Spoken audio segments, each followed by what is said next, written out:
Hello, in front of me I've got Endorfy Thock V2. In this video I'll show you how to connect it to PC.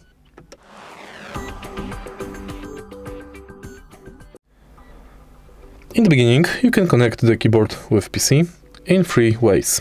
First, you can connect it via Bluetooth. Next, you can connect it via cable. And in the end, you can connect it via 2.4G adapter, which is located at the bottom of the keyboard. Before, make sure to switch the connection mode right here. Push it left to select wired or right to select wireless. Next, simply connect your keyboard to PC.